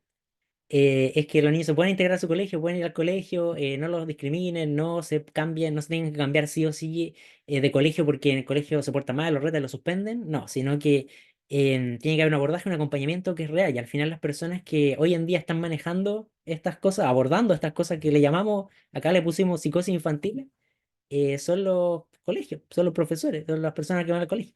y los médicos generales o qué sé yo, los psicólogos que ven a niños que son oposicionistas, que tienen déficit atencional, con metilfenidato, que quizás están como en evaluación diagnóstica todavía y que después, cuando son un poquito más grandes, a lo mejor alguien le pone ahí autismo, un Asperger, un autismo grado 1, em, pero que en realidad desde que nacieron, desde que son chiquititos, tienen algo que es llamativo o que les dificulta su funcionamiento desde el punto de vista de sus hitos del desarrollo.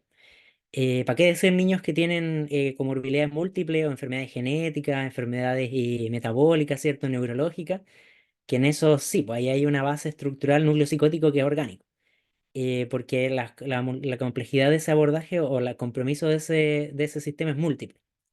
Em, entonces, básicamente, en esa época, cuando descubrieron esto en la historia, los autores trabajaban directamente con los colegios de los niños, con escuelas diferenciales en esa época, con residencias de niños institucionalizados también, porque ahí es donde está el riesgo. O sea, ahí es donde están los casos que tienen más riesgo de psicosis evolutivamente en su trayectoria.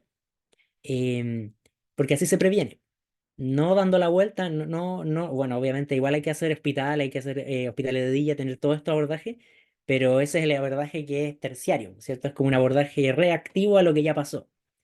Entonces el mensaje es que hay que ponernos, obviamente, en proactivo, a abordar de antes, y ese es como el trasfondo en realidad, pues más allá de todas estas teorías, todos estos modelos diagnósticos, cuál es que si es o no es psicótico, si es o no es esquizofrenia, más allá de la etiqueta. El mensaje es que esto es una tarea de todos y es una tarea que viene desde la infancia temprana. Y esto parte, bueno, yo mencioné el colegio escolar, pero en verdad parte desde el cuidado de la mamá. Cuidar a esa mamá que está con un bebé en la guatita y que tiene que volver al trabajo, que en la casa no la dejan descansar, que el bebé no quería quedar embarazada, que está con dificultad de aceptación, que todavía no le pone nombre al bebé, que se enteró del nacimiento del bebé cuando tenía 6 meses. Todo eso, ahí está el riesgo. Ahí está el riesgo desde lo vincular, desde las dificultades de perinatales, ¿cierto?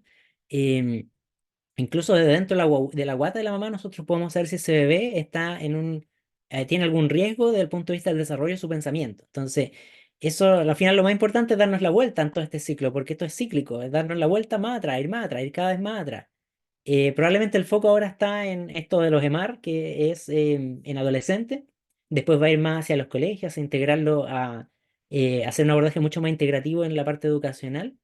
Y quizás después o nos va a faltar mucho para hacer un abordaje integrativo real desde lo perinatal. Por ejemplo, que el postnatal dure realmente hasta los 3 años de los niños. Que tengamos asegurado una evidencia vincular hasta los 3 años de los niños. Eso es como lo mínimo para decir, ya, algo tenemos para que este aparato mental esté asegurado para su vida. Así que eso diría yo. Y bueno, y que han invitado al curso, que ahí vamos a hablar más cosas. Ahí creo que a mí me toca hablar de autismo y entonces ahí hablamos más de autismo. Eso, muchas gracias. Muchas gracias, Nicolás. Ajá.